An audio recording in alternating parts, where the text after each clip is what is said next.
गौर से देखिए इस आदमी को। अब इस आर्टिकल पर एक नजर डालिए।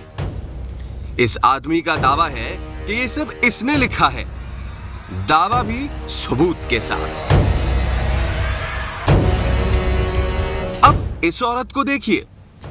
जी नहीं, ना तो ये बच्चे उठाने वाली खाला है, ना ही रिश्ते कराने वाली माई। ये है टीवी पे जोर जोर से चिल्लाने वाली खाला। अब जरा सुनिए ये कह क्या रही है।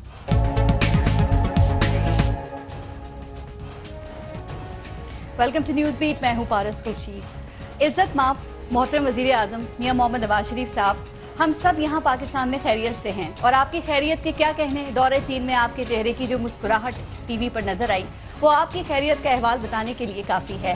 बस दुआ है कि ये खैरियत दायमी हो, चीनी नहीं, क्योंकि चीनी चीजों के बारे में कहते हैं कि चले तो चांद तक वरना शायद शाम तक। अरे सर, आप परेशान नहीं हो, ये मुल्क शाम नहीं है, चूंकि आप तो दौरे चीन पर हैं, सऊदी अरब पर नहीं।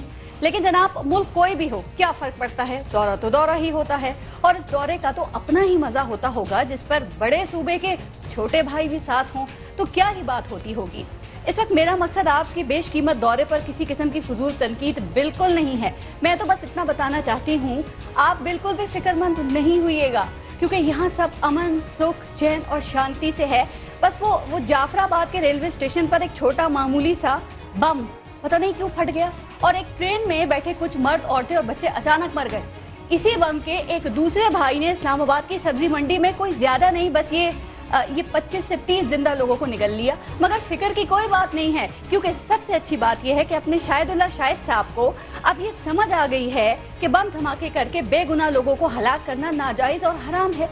बस शायद वो ये बताना भूल गए हैं कि ये फतवा सिर्फ उन लोगों के लिए है जो अभी हलाक हुए हैं, या उन 40-50 हजार लोगों के लिए भी है जिनकी रूहें अभी तक इस फैसले की मुंतजिर हैं कि उनको मारा जाना हलाल था या हराम। लेकिन आप इसकी भी फिक्र ना करें।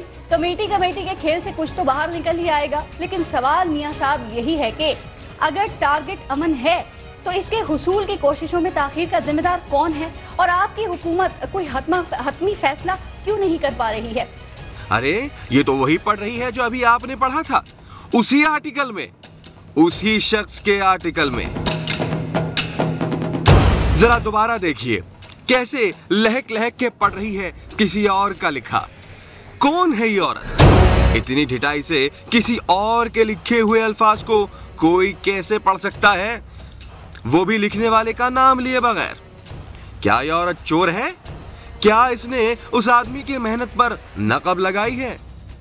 मगर ये औरत तो सुबह शाम टीवी पर बैठकर ईमानदारी और दयानतदारी का दर्स दिया करती है।